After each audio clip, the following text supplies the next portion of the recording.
ওই তিন কাফনের প্যাকেট যেদিন হইবা, কাফনের উপরে লেখাও থাকবে না কে আলেম কে মূর্খ, কে একজন ধনী কে গরিব, লেখাও থাকবে না। একাকার করিয়া জানাজা পড়াইয়া যখন মাটির গর্ভে নিয়ে যাবে, ওই কবরে এত ভক্তবৃন্দ আমার, কিন্তু কবরে যখন আমার লাশটা নামাবে কেউ আমার সঙ্গে যাবে না। এত ভক্তরা কই? শেষ দুইটা লোক কোমরে মাজায় গামছা লাগাই আমারে কবরে নামাইলো। দুইজন লোক আমার মাথার কিনারায়, একজন পায়ের কিনারায়। মনে হয় যেন দুইটা লোক আমার সাথে কবরে থাকবে, কিন্তু যখন বাঁশের চাল বিছাইয়া কলা পাতা দেয়, আমার কাফনের মাথার মুষ্টি পায়ের মুষ্টি খুলিয়া দুই মাথার থেকে দুইজন লাফ দিয়া উঠিয়া চলিয়া গেল। এখন ওই কবরে অন্ধকার মাটি, ডানেও কেউ নাই বামেও কেউ নাই, আমি এখন একা। আমার এত ভক্তবৃন্দ আজ আমারে একা ফালাইয়া চলিয়া গেল। কই আমার আপন বন্ধুরা, কই নেতা, কই আমার মুরব্বী, কই হুজুর, কেউ আমার সাথে নাই। কই আমার কলিজার সন্তান, একজনও আমার সঙ্গে নাই।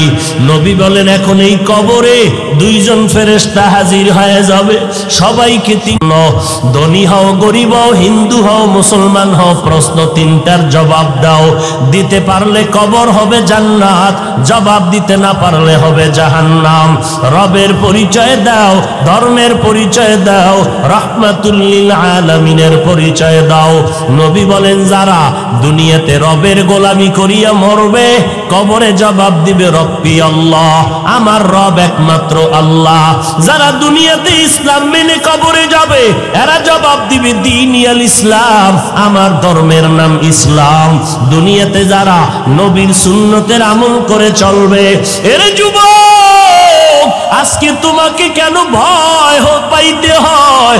তোমার মতো যুবক স্কুলে পড়ে, কলেজে পড়ে, পাঁচ বেলার নামাজি বলো আছে না নাই? তুমি কেন পারবা না রে বাবা? তোমার মতো যুবক র্যাব, আর্মি, পুলিশ, বিটিআর এর চাকরি করে নামাজ বাদ দেয় না। বিবেক তাকে জিজ্ঞাসা করো, বাবা তুমি পারো না কেন? তোমার মতো বান্দা নদীর মধ্যে মাছ ধরে কৃষিকাজ করে, নামাজ ছাড়ে না। চেয়ারম্যান, মেম্বার, এমপি, মন্ত্রী, ওসি, ডিসি, এসপি, পাঁচ ওয়াক্ত নামাজির অভাব নাই। বলো বাবা তুমি কেন পারবা না? আল্লাহর আযাব কি মিথ্যা মনে করেছো? কোরআনের বয়ানটা কি মিথ্যা মনে করেছো রে বাবা? ওই কবরে যাওয়ার পর যদি গুনাহগার হইয়া যাও, নামাজ না পড়িয়া নবীর সুন্নতের জবাই করিয়া কবরে যাও, তিনটা প্রশ্ন যখন করবে একটা জবাব দিতে পারবা না। নবী বলেন সাথে সাথে আমার আল্লাহ গাইবী আওয়াজ দিয়া বলবেন, ও ফেরেশতা এই নাফরমানকে আর সময় দিও না। দুনিয়াতে আমি আল্লাহ কম সুযোগ দেই নাই। আমার দেওয়া পানি, আমার দেওয়া সূর্যের আলো, চাঁদের আলো ভোগ করলো, আমার দেওয়া হাওয়া বাতাস, জমিনের ফসল খাইলো, গাছের ফল খাইয়া এত বড় নিমক হারাম একবারও আলহামদুলিল্লাহ বলে নাই। ওলামায়ে কেরামেরা পায়ে ধরিয়া ধরিয়া নামাজের দাওয়াত দিত, এক বেলার নামাজও পড়ে নাই। ও পর্দার আড়ালের আম্মা জানেরা, আপনারা নবীদের মা, সাহাবায়ে কেরামের মা, আউলিয়াদের মা, আপনারা হাফেজে কোরআনের মা। মনটা কি চায় একজন ভালো সন্তানের মা হইয়া কবরে যাও? আজকে তুমি স্বামীর টাকা নিয়ে কত মার্কেটে ঘুরো আর আনন্দ করো, যেদিন সাদা কাফনের প্যাকেটটা হয়ে যাইবারে মাগো, তোমার সন্তানেরা মা মা বলে ডাকবে, জবানে কোনো আর আওয়াজ হবে না। ওই কবরে রাখার পর তিনটা প্রশ্নের জবাব যদি দিতে না পারো রে মা, আমার আল্লাহ রাগান্বিত হয়ে বলবে, রে ফেরেশতা এই নাফরমানের আর সুযোগ দিও না। এখনই কবরে জাহান্নামের বিছানাটা দিয়ে দাও, জাহান্নামের সাথে রাস্তা খুলিয়ে দাও। একটা না দুইটা না 99টা সাপ কবরে সে ভরে যাবে। ও যুবকেরা, আল্লাহর নবীর সাহাবায়ে কেরামেরা জান্নাতের টিকিট পাওয়ার পরেও কেন কান্না করলেন কবরের আযাবের ভয়ে? সেই তুলনায় বলো তোমার আমার কি পরিমাণ কান্না করা দরকার? চোখ দুইটা বন্ধ করলে মনে হয় এই ময়দানে আমার মতো গুনাহগার কেউ নাই। গুনার কারণে আমার হাত না পাক, চোখ না পাক, জিহ্বা না পাক, অন্তর না পাক। ও আল্লাহর বান্দারা, ওই কবরে জাহান্নামের আযাব সহ্য করা যাবে না। আমার নবী বলেন, আমার আল্লাহ রাগান্বিত হইয়া সর্বশেষ কবরের মাটিকে ডাক দিয়া বলবে, ওরে কবরের মাটি, এই গুনাহগার নাফরমানের দুই পার্শ্ব থেকে জোরে জোরে চাপ দাও। এত জোরে চাপ দিবে পাঁজরের হাড়গুলো চুরমার হয়ে যাবে। বিশ্বাস করো না রে বাবা, এই জন্যই তো আমার মাওলা মাঝে মাঝে এই বাংলাদেশে কত কবরে আগুন দেখাইয়া দিলেন, কত কবরে সাপ বিচ্ছু দেখাইয়া দিলেন, আবার কত কবরে 20 বছর 30 বছর পর কাফন সহ লাশটা তাজা পাওয়া গেল। আয়ে থে হাম कुछ ना कुछ खरीदने को,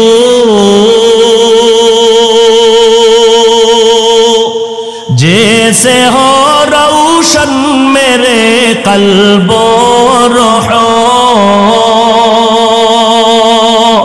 आए थे हम कुछ ना कुछ खरीदने को, जैसे हो रोशन मेरे कल्बो रूहो, वरना कोई चारा दूजा मैंने है, वरना कोई चारा दूजा मैंने है। जिंदगी में बंदगी तू करना है, जिंदगी में बंदगी तू करना है, जिंदगी में जिंदगी बे बंदगी शर्मिंदा है, जिंदगी बे बंदगी शर्मिंदा है, जिंदगी में बंदगी कुन बंदगी, जिंदगी बे बंदगी शर्मिंदगी।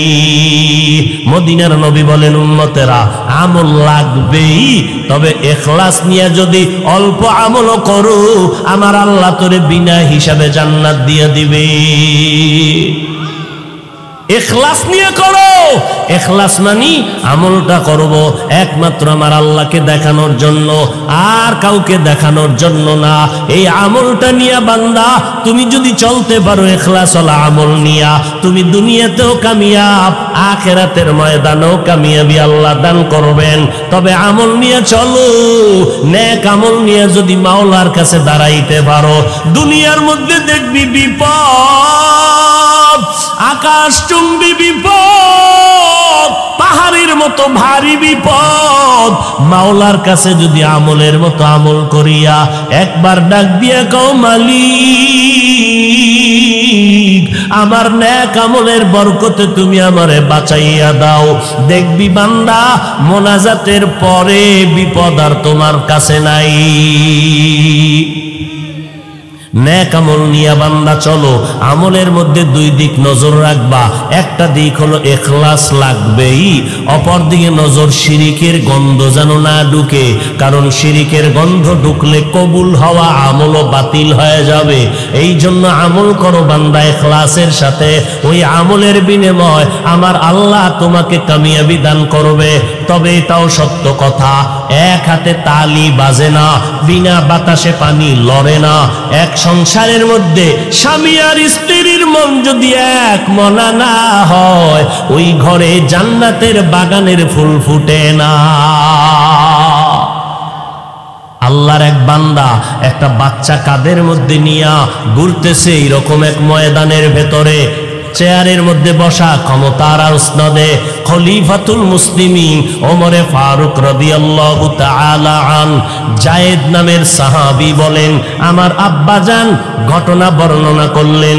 ওমরের সামনে বাচ্চাটা নিয়া বাবায় কাঁদে নেয় আর চুমু খায় মোহব্বত। এবার ওমরের নজর পড়ে গেল। ওমর ডাক দিয়া কয়, কি আফসোস, আজকে যদি সব সন্তান আর বাবার মধ্যে এমন মোহব্বত হয়ে যাইতো, তাহলে দুনিয়ার ঘরগুলো জান্নাতের বাগান হয়ে যাইতো।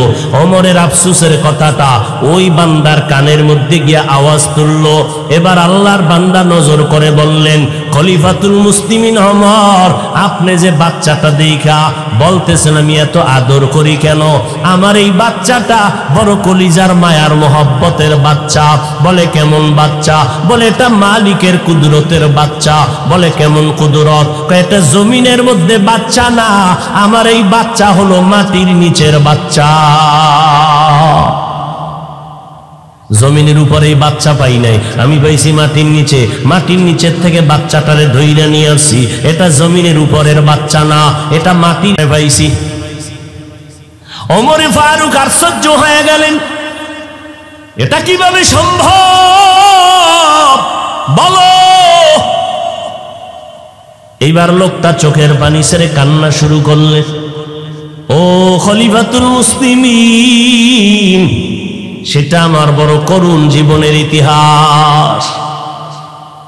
কয়দিন আর বাঁচবি রে মুমিন? কিসের বাহাদুরি করো? আল্লাহর বান্দা কান্না করে বলেন, ওমর,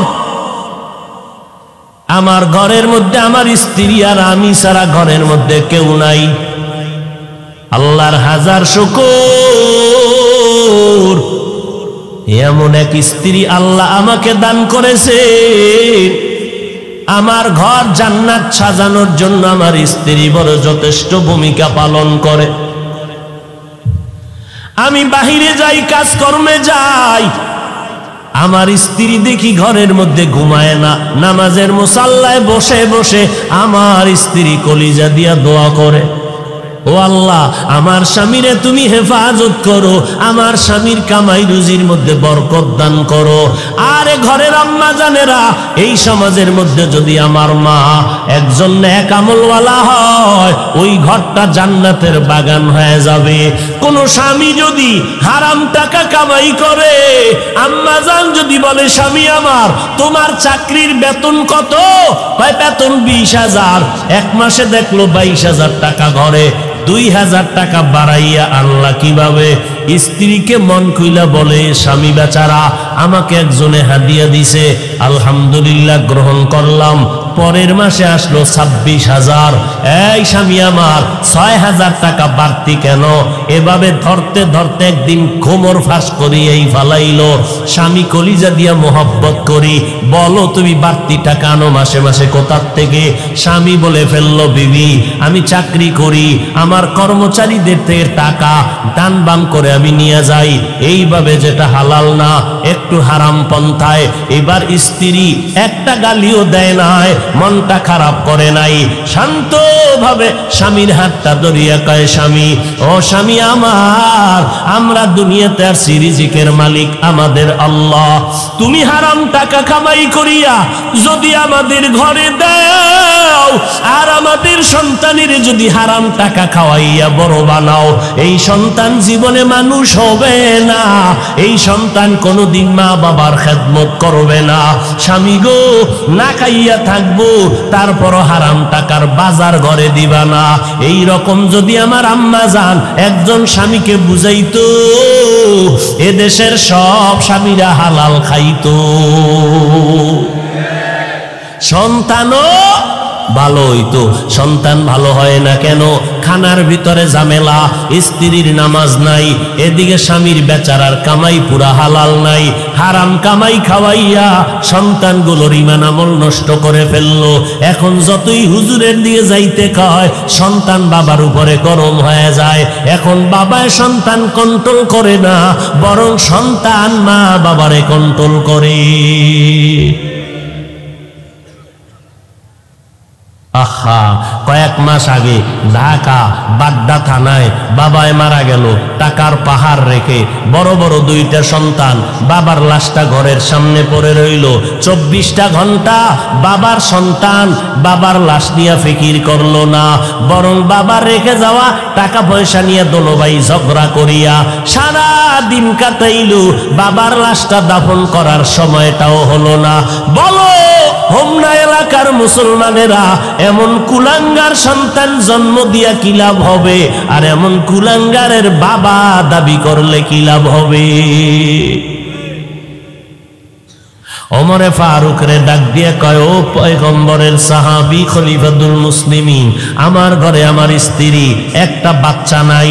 স্ত্রীও নামাজ পড়ে দোয়া করে, আল্লাহ সন্তান লাগবে না, যদি দাও নেককার সন্তান দান করিও, যেই সন্তানের দ্বারা আমাদের ইজ্জত বাড়বে, সন্তানের কারণে যেন আমাদের ইজ্জত নষ্ট না হয়, এমন সন্তান আমার একটাও দরকার নাই। আর যেই সন্তানের দ্বারা আমার সম্মান বাড়বে, এমন সন্তান 50টা হলো সেজদা করব মাওলা তোমারে শুকরিয়ার সাথে। আল্লাহর বান্দি দোয়া করে, বেপরদায় চলে না, নামাজ ছাড়ে না, আমার জন্য দোয়া করে। একদিনের ঘটনা, আমার ঘরের মধ্যে আমরা আছি, আল্লাহর মহব্বতে হঠাৎ করে ডাক এসে গেল, যুদ্ধের ময়দানে যাওয়া লাগবে, বাতিলের মোকাবেলায় জিহাদের ময়দানে যেতে হবে। আমি চিন্তা করলাম, জিহাদের ময়দানে যাও তো ইমানের দাবি, এদিকে আমার ঘরের মধ্যে আমার স্ত্রী একা, সন্তানও নাই, সন্তান একটা আছে গর্ভে, বাচ্চা গর্ভের ভেতরে। আল্লাহর কাছে দোয়া করতেছিলাম আল্লাহ হেফাজতের জন্য, কিন্তু আমার স্ত্রীকে পাহারা কে দিবে? আমি যুদ্ধের ময়দানে যদি যাই, আমার স্ত্রীকে পাহারা দেওয়ার মতো কেউ নাই। আমি এখন সিদ্ধান্ত নিতেছি জিহাদের ময়দানে যাওয়ার কোনো প্রয়োজন নাই।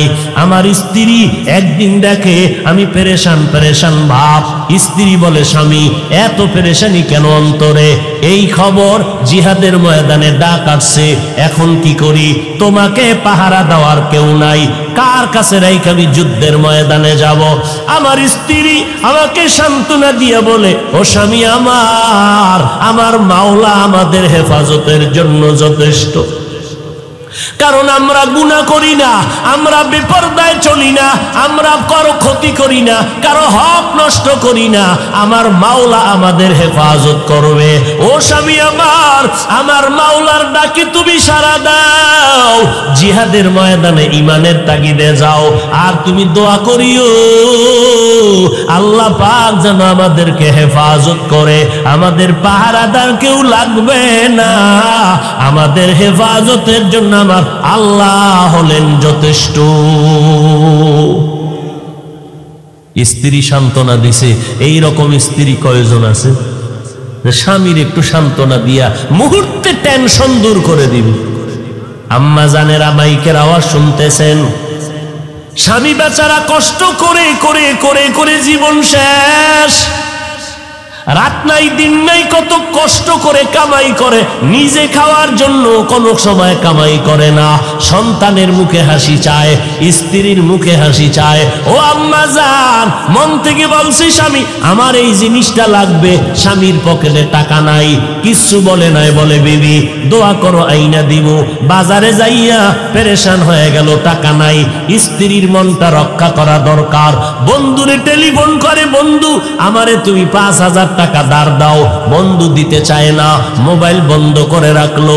শেষ পর্যন্ত 10 জায়গায় চাইয়া কিছু টাকা পাইল, ওই টাকা দিয়া স্ত্রীর মনটা রক্ষা করলো। আম্মা জানেরা যদি বুঝতেন যে আমার স্বামী রৌদ্র পড়িয়া কত কষ্ট করে কামাই রুজি করে, টাইম মতো খাইতে পারে না, ঘুমাইতে পারে না, এই চিন্তা যদি আম্মা জানেরা করতেন, কোনো মা স্বামীর সাথে খারাপ ব্যবহার করতো না। আর সেই চিন্তা করার টাইম কই? ডানা কাটা ফরিনা আছে ঘরে, এর চিন্তা করার টাইম কই? চৌধুরী বংশের মাইয়া এ চুলার কাছে যায় না, চেহারা ঝলসে যাব। কথা আমার রাইন দেখা হইবে কে? কয় যে কাজের মাইয়া আছে যে বাথরুমের থেকে পরিচ্ছন্নতা নাই, কোনো পাক পবিত্রতার হিসাব নাই, ওর না পাক হাতের খানা খাও, এটা তোমার কপালে বরাদ্দ।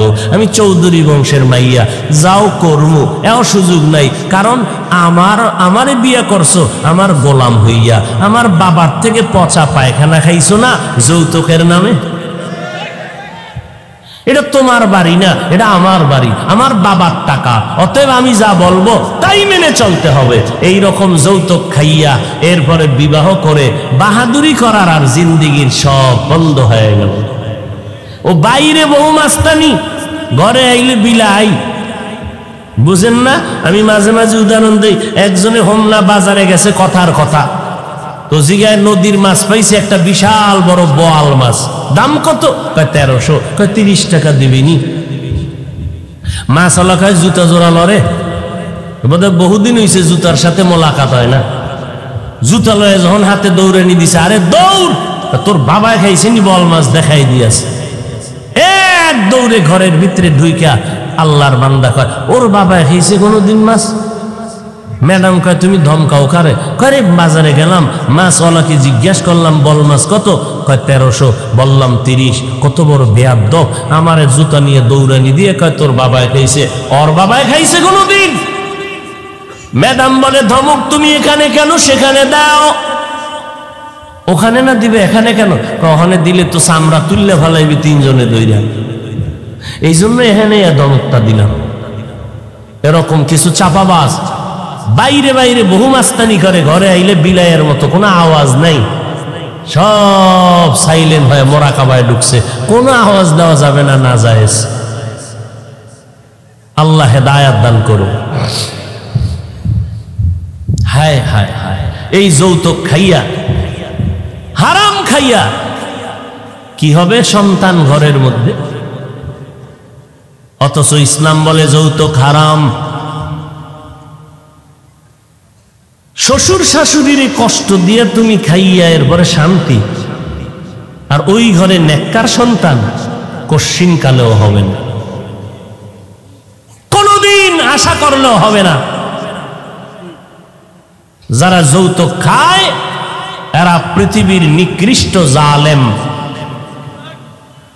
এদের মতো জালেম পৃথিবীতে কেউ নেই। আল্লাহ হেফাজত করে। এরা নারীর উপরে জুলুম করে, আবার মাইক পাইলে কয় আমরা নারীর অধিকার চাই সমান।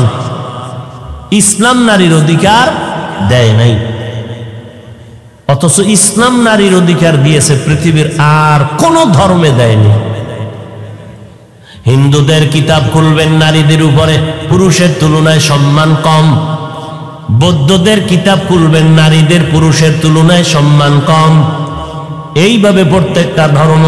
আর আমার মদিনার নবী বলেন নারীর এত সম্মান, আরবের মধ্যে বিধবা নারী খাদিজা, যেই বিধবা নারীরে আরবের মানুষ পছন্দ করে না, আমি মুহাম্মদ 25 বছর বয়সের যুবকটা 40 বছরের বিধবা নারী, দুইজন স্বামী বিদায়ের পর আমি খাদিজারে স্বামী রূপে, আমি স্ত্রী রূপে গ্রহণ করলাম।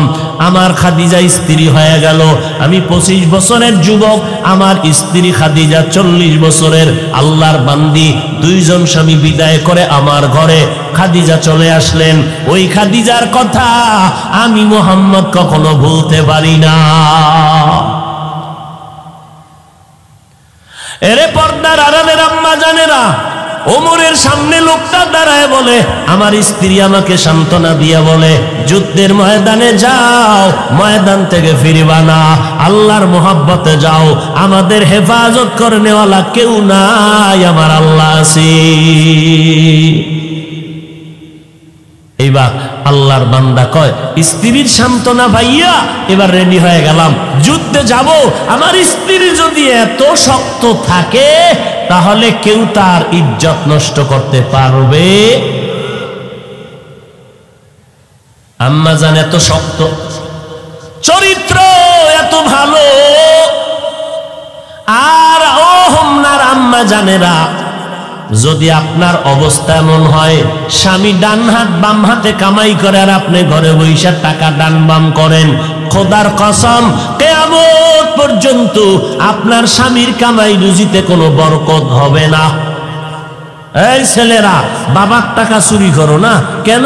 মোবাইলে এমবি নেই তো, এমবি ঢুকামো। তোর বাপেরে জবাই কর, কারণ তোর বাপেরে দুনিয়াতে ফকির বানানোর জন্য বাইরের কোনো তাবিজ লাগবে না, তুই কুসন্তানটাই যথেষ্ট।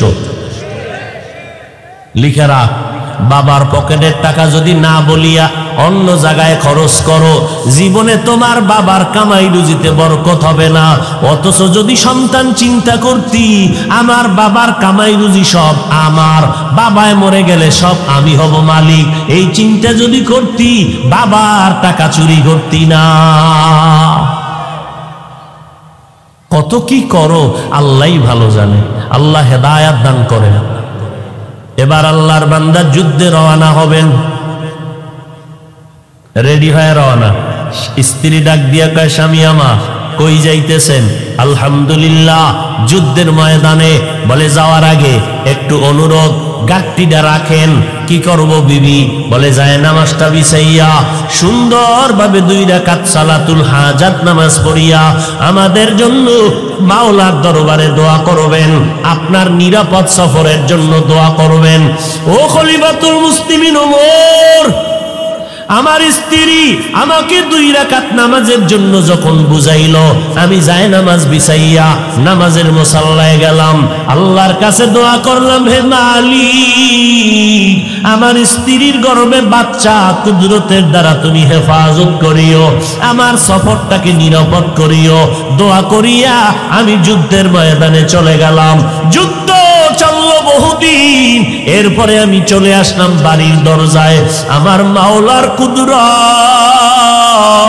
আমি বাড়ির দরজায় এসে দেখলাম পুরো বাড়িটা অন্ধকার, শরীরের মধ্যে কেমন কম্পন শুরু হয়ে গেল।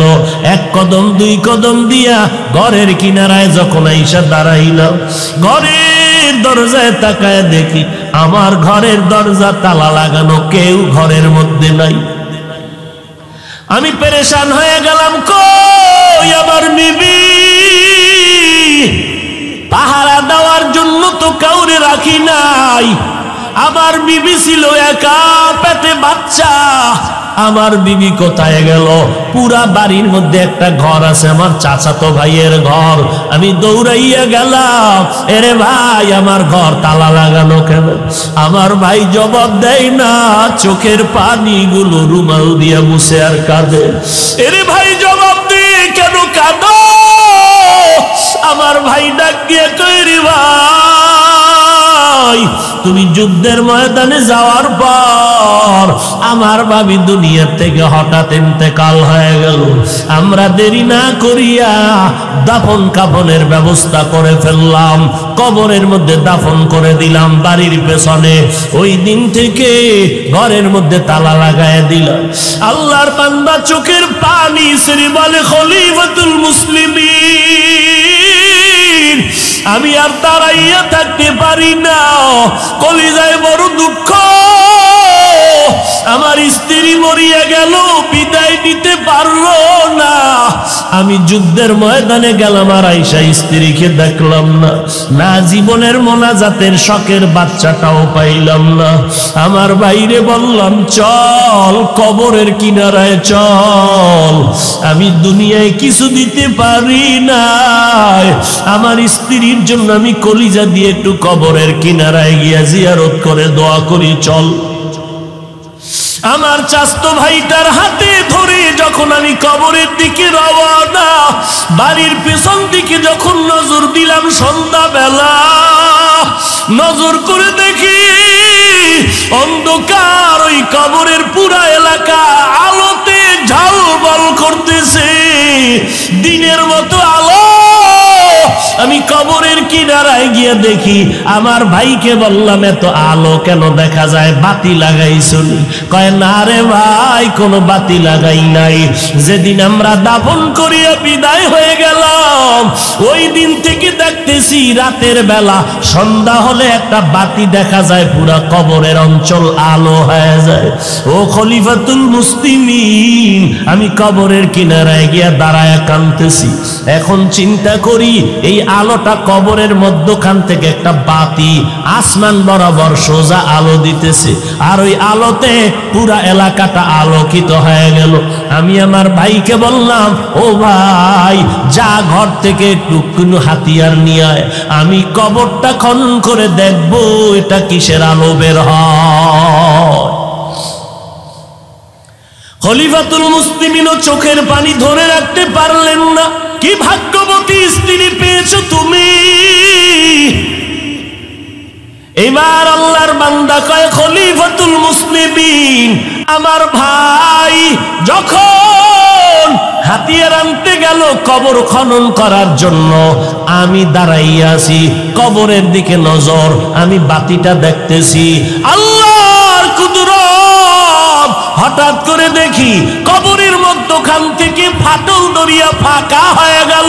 কবর ফাঁকা হওয়ার পর আমি নজর করে দেখতেছি আমার বিবির বুকের উপরে একটা দুধের বাচ্চা খেলাধুলা করতেছে। ওই বাচ্চাটা মায়ের বুকের উপরে। আমি কবরের মধ্যে নামিয়া বাচ্চাটা যখন হাতের মধ্যে নিব, গায়েবী থেকে আওয়াজ, গায়েব থেকে আওয়াজ দিয়া কয়, রে বান্দা এই বাচ্চাটা তো, এই বাচ্চা নিয়ে তুই ঘরে যা। তুই না হজ জিহাদে যাওয়ার সময় যায় নামাজে বসিয়া দোয়া করছিলি, ও আল্লাহ তুমি আমার স্ত্রীর গর্ভের বাচ্চাটারে হেফাজত করো।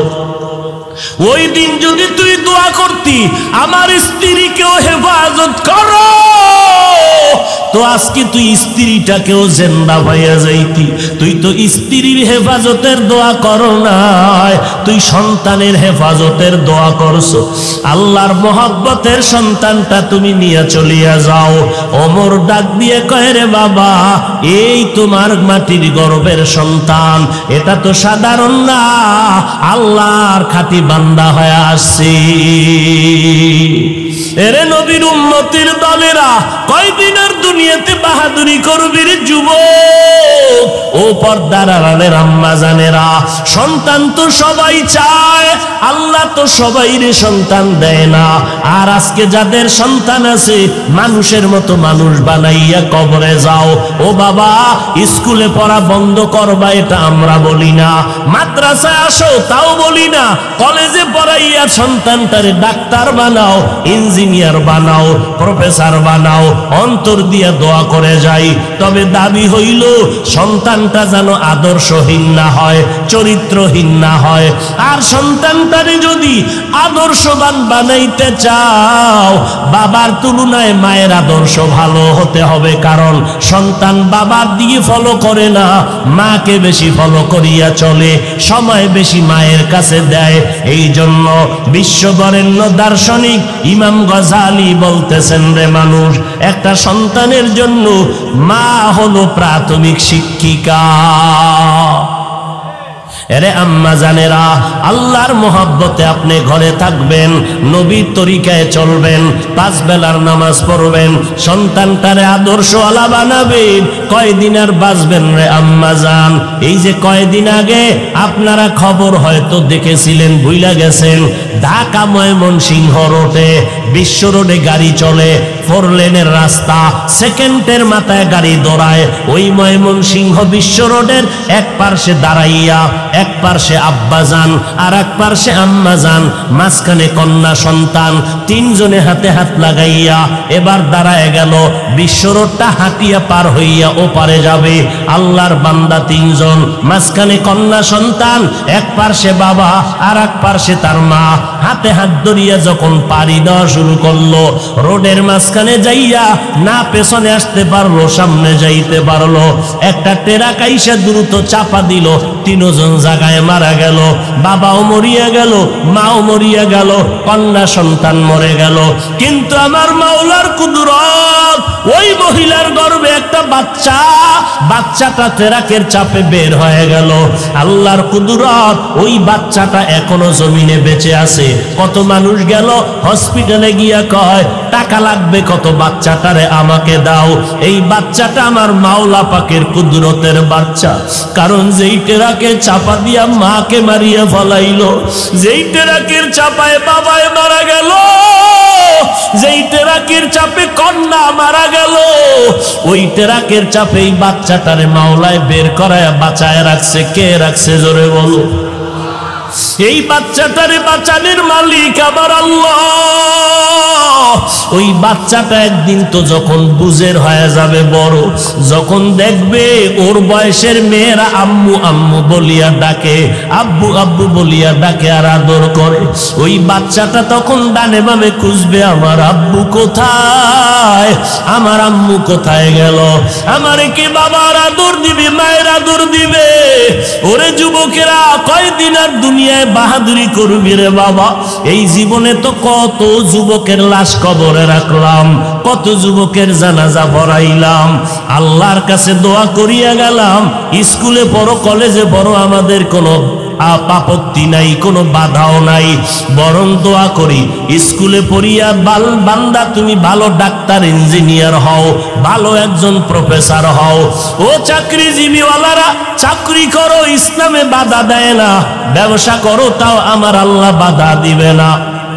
তবে দাবি নবীর তরিকা মানিয়া চলো, নবীর তরিকায় 5 বেলার নামাজ পড়িয়া চলো, মা বাবার দোয়া নিয়ে চলো, ওলামায়ে কেরাম যারা আহলে হক তাদের পরামর্শ নিয়ে আমল করো।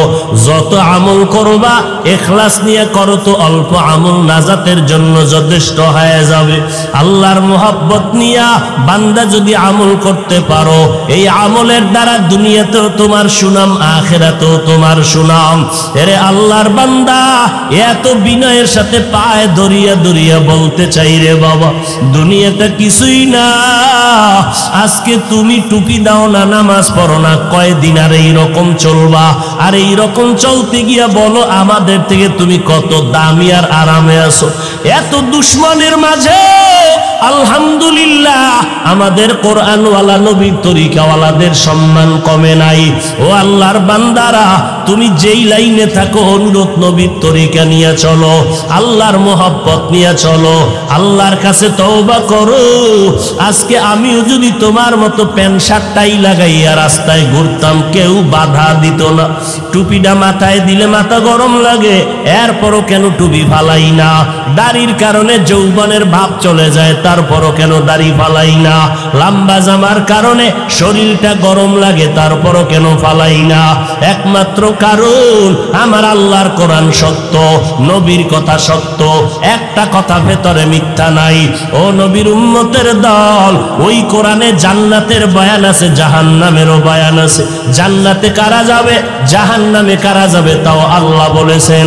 ও নবীর উম্মত আশিকির দল, জাহান্নামটা কেমন হবে, জান্নাত কেমন হবে, আল্লাহ তাও বয়ান করে বলেছে। ওরে আল্লাহর বান্দা, আজকে আমি বক্তা হয়ে বয়ান করি, তোমরা শ্রোতা হইয়া বয়ান শুনো। এই যে ভাব, এই ভাবের কোনো দাম নাই রে গোলাম। আজকে তুমি ডাক্তার, আমি রোগী, আমি ইমাম, তুমি মুক্তাদি, কিন্তু এই ভেদাভেদটা কতক্ষণ জানোনি? সাদা কাফনের যেদিন প্যাকেট হয়ে যাবি, ওই দিনকে বক্তাকে শ্রোতা কোনো ভেদাভেদ থাকবে না। সাদা কাফনে ঢুকার পর কে ধনী কে গরিব কোনো ভেদাভেদ নাই।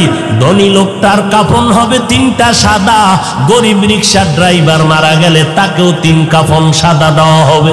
ধনী লোকটার কাফন একটা বাড়াইয়াও দিবে না, গরিব লোকটার একটা কাফন কমাইয়াও দিবে না।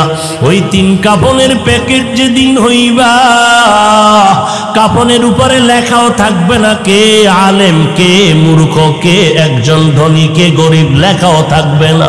একাকার করিয়া জানাজা পড়াইয়া যখন মাটির গর্ভে নিয়ে যাবে, ওই কবরে এত ভক্তবৃন্দ আমার, কিন্তু কবরে যখন আমার লাশটা নামাবে কেউ আমার সঙ্গে যাবে না। এত ভক্তরা কই? শেষ দুইটা লোক কোমরে মাজায় গামছা লাগাই আমারে কবরে নামাইলো। দুইজন লোক আমার মাথার কিনারায়, একজন পায়ের কিনারায়। মনে হয় যেন দুইটা লোক আমার সাথে কবরে থাকবে।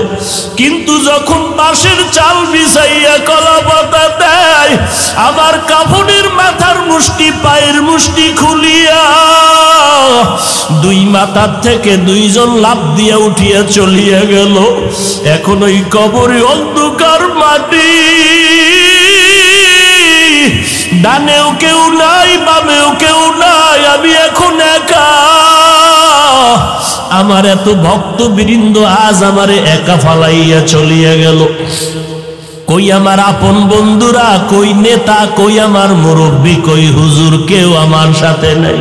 কই আমার কলিজার সন্তান, একজনও আমার সঙ্গে নাই। নবী বলেন এখন এই কবরে দুইজন ফেরেশতা হাজির হয়ে যাবে। সবাইকে ধনী হও, গরিব হও, হিন্দু হও, মুসলমান হও, প্রশ্ন তিনটার জবাব দাও। দিতে পারলে কবর হবে জান্নাত, জবাব দিতে না পারলে হবে জাহান্নাম। রবের পরিচয় দাও, ধর্মের পরিচয় দাও, রাহমাতুল লিল আলামিনের পরিচয় দাও। নবী বলেন যারা দুনিয়াতে রবের গোলামি করিয়া মরবে, কবরে জবাব দিবে রব্বি আল্লাহ, আমার রব একমাত্র আল্লাহ। যারা দুনিয়াতে ইসলাম মেনে কবরে যাবে, এরা জবাব দিবে দ্বীনি আল ইসলাম, আমার ধর্মের নাম ইসলাম। দুনিয়াতে যারা নবীর সুন্নতের আমল করে চলবে, এর যুবক আজকে তোমাকে কেন ভয় পাইতে হয়? তোমার মতো যুবক স্কুলে পড়ে, কলেজে পড়ে, 5 বেলার নামাজি বলো আছে না নাই? তুমি কেন পারবা না রে বাবা? তোমার মতো যুবক র‍্যাব, আর্মি, পুলিশ, বিটিআর এর চাকরি করে নামাজ বাদ দেয় না। বিবেকটাকে জিজ্ঞাসা করো বাবা, তুমি পারো না কেন?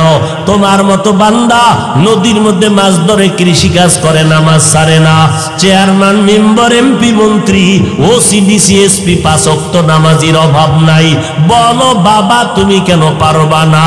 আল্লাহর আযাব কি মিথ্যা মনে করেছো? কোরআনের বয়ানটা কি মিথ্যা মনে করেছো রে বাবা? ওই কবরে যাওয়ার পর যদি গুনাহগার হইয়া যাও, নামাজ না পড়িয়া নবীর সুন্নতের জবাই করিয়া কবরে যাও, 3টা প্রশ্ন যখন করবে, একটা জবাব দিতে পারবা না। নবী বলেন সাথে সাথে আমার আল্লাহ গাইবী আওয়াজ দিয়া বলবেন, ও ফেরেশতা, এই নাফরমানকে আর সময় দিও না। দুনিয়াতে আমি আল্লাহ কম সুযোগ দেই নাই। আমার দেওয়া পানি, আমার দেওয়া সূর্যের আলো, চাঁদের আলো ভোগ করলো, আমার দেওয়া হাওয়া বাতাস, জমিনের ফসল খাইলো, গাছের ফল খাইয়া এত বড় নিমক হারাম একবারও আলহামদুলিল্লাহ বলে নাই। ওলামায়ে কেরামেরা পায়ে ধরিয়া ধরিয়া নামাজের দাওয়াত দিত, এক বেলার নামাজও পড়ে নাই। ও পর্দার আড়ালের আম্মা জানেরা, আপনারা নবীদের মা, সাহাবায়ে কেরামের মা, আউলিয়াদের মা, আপনারা হাফেজে কোরআনের মা। মনটা কি চায় একজন ভালো সন্তানের মা হইয়া কবরে যাও? আজকে তুমি স্বামীর টাকা নিয়ে কত মার্কেটে ঘুরো আর আনন্দ করো, যেদিন সাদা কাফনের প্যাকেটটা হয়ে যাইবারে মাগো, তোমার সন্তানেরা মা মা বলে ডাকবে, জবানে কোনো আর আওয়াজ হবে না। ওই কবরে রাখার পর 3টা প্রশ্নের জবাব যদি দিতে না পারো রে মা, আমার আল্লাহ রাগান্বিত হয়ে বলবে, রে ফেরেশতা, এই নাফরমানের আর সুযোগ দিও না। এখনই কবরে জাহান্নামের বিছানাটা দিয়ে দাও, জাহান্নামের সাথে রাস্তা খুলিয়ে দাও। 1টা না 2টা না 99টা সাপ কবরে সে ভরে যাবে। ও যুবকেরা, আল্লাহর নবীর সাহাবায়ে কেরামেরা জান্নাতের টিকিট পাওয়ার পরেও কেন কান্না করলেন কবরের আযাবের ভয়ে? সেই তুলনায় বলো তোমার আমার কি পরিমাণ কান্না করা দরকার? চোখ 2টা বন্ধ করলে মনে হয় এই ময়দানে আমার মতো গুনাহগার কেউ নাই। গুনার কারণে আমার হাত না পাক, চোখ না পাক, জিহ্বা না পাক, অন্তর না পাক। ও আল্লাহর বান্দারা, ওই কবরে জাহান্নামের আযাব সহ্য করা যাবে না। আমার নবী বলেন, আমার আল্লাহ রাগান্বিত হইয়া সর্বশেষ কবরের মাটিকে ডাক দিয়া বলবে, ওরে কবরের মাটি, এই গুনাহগার নাফরমানের দুই পার্শ্ব থেকে জোরে জোরে চাপ দাও। এত জোরে চাপ দিবে পাঁজরের হাড়গুলো চুরমার হয়ে যাবে। বিশ্বাস করো না রে বাবা, এই জন্যই তো আমার মাওলা মাঝে মাঝে এই বাংলাদেশে কত কবরে আগুন দেখাইয়া দিলেন, কত কবরে সাপ বিচ্ছু দেখাইয়া দিলেন, আবার কত কবরে 20 বছর 30 বছর পর কাফন সহ লাশটা তাজা পাওয়া গেল। যত কবরে তাজা পাওয়া গেল কাফন সহ সব হলো নামাজিদের কবর, আর যত কবরে আযাব দেখা গেল সব হলো বেনামাজিদের কবর। ও আল্লাহর বান্দারা, হেদায়েতের মালিক আমার আল্লাহ। আবু জাহাল নবীর বয়ান শুনিয়ে 13 বছর হলো কালেমা পড়ে নাই। এই জমিনে কিছু শক্ত অন্তরওয়ালা থাকবে যাদের কোনো বয়ানে দিলটা নরম করা যাবে না, তবে দুই একজন আল্লাহর গোলাম মাথাটা নত করিয়া যদি একটু দুর্বলতা নিয়া আমার মালিকের ডাক দিয়ে বলে, মালিক, আমার ঘরের কেউ জানে না আমি কত বড় গুনাহগার, আমার মা বাবা স্ত্রী পরিবারের কেউ জানে না আমি কত বড় অন্যায়কারী। ও আল্লাহ, তুমি জানো, আজকে থেকে ওই অন্যায় থেকে ফিরে গেলাম। আমার মতো যুবক যদি এই লাইনে থাকিয়া নামাজ পড়ে চাকরি করে, আমি কেন পারবো না? আজকে থেকে তওবা করে নিব, মরিয়া গেলে যাব আর নামাজ বাদ দিব না, মা বাবারে কষ্ট দিব না, ওলামায়ে কেরামের বিরোধিতা করে গুনাহগার হব না, দেশের বিরুদ্ধে জাতির বিরুদ্ধে কোনো ষড়যন্ত্র করব না, মা বাবার দোয়া নিয়ে চলবো। কারণ মা বাবার চোখের পানি আর দোয়া ছাড়াই চেয়ারে বসতে পারি নাই।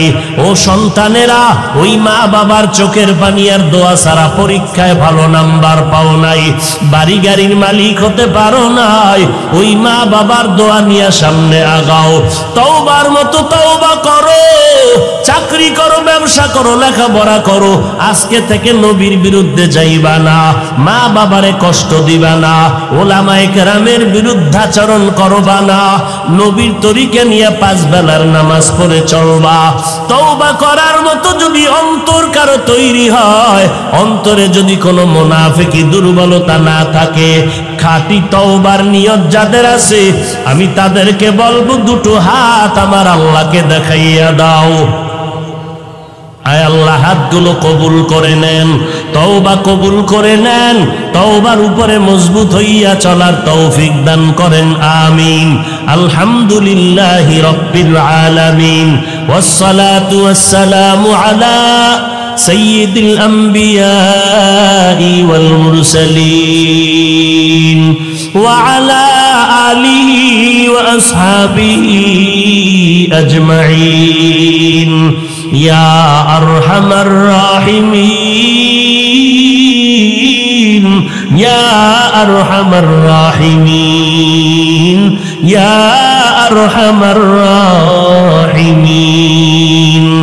রব্বিরহামহুমা কামা রব্বায়ানি সগীরা, রব্বিরহামহুমা কামা রব্বায়ানি সগীরা। বাতা हमको तेरे राह की तरफ है, तेरे राह पर चला हमको खुदाया।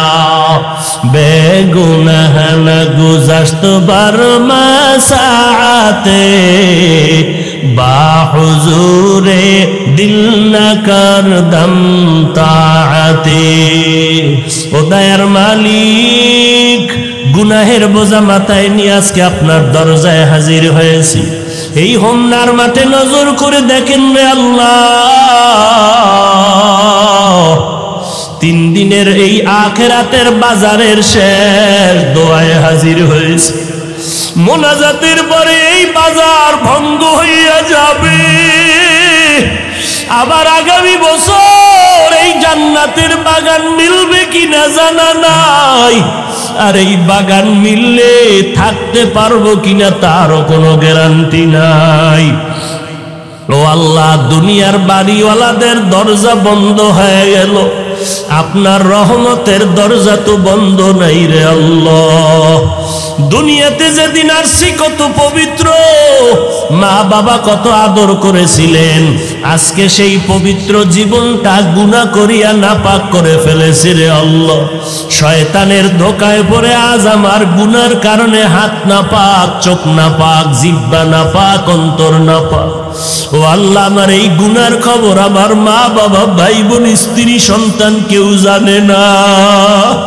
যদি জানতো কেউ আমারে সম্মানের জায়গায় বসতে দিত না।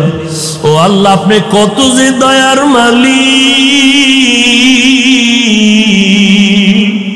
আপনার নিয়ামত খাওয়ার পরে, আপনার সাথে অন্যায় করার পরে আপনি রাগ করিয়া খানা বন্ধ করিয়া দেন নাই।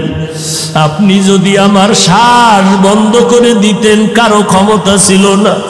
আপনি যদি আমার জবানটা বন্ধ করে দিতেন, কথা বলার কারো শক্তি ছিল না। ও আল্লাহ, আপনি গুনার কারণে বেজার হইয়া পানি বন্ধ করেন নাই, খানা বন্ধ করেন নাই। আজকে আবার আপনার দরজায় ফিরে আসছি। আমরা আপনার আদরের নবীর উম্মত। আয় আল্লাহ, কত উলামায়ে কেরাম, কত মুরব্বী, হাজী সাহেব, কত ব্যবসায়ী, কত চাকরিজীবীরা হাত তুলেছেন। কলিজার টুকরা কত যুবক, কত ছাত্র ভাই পর্দা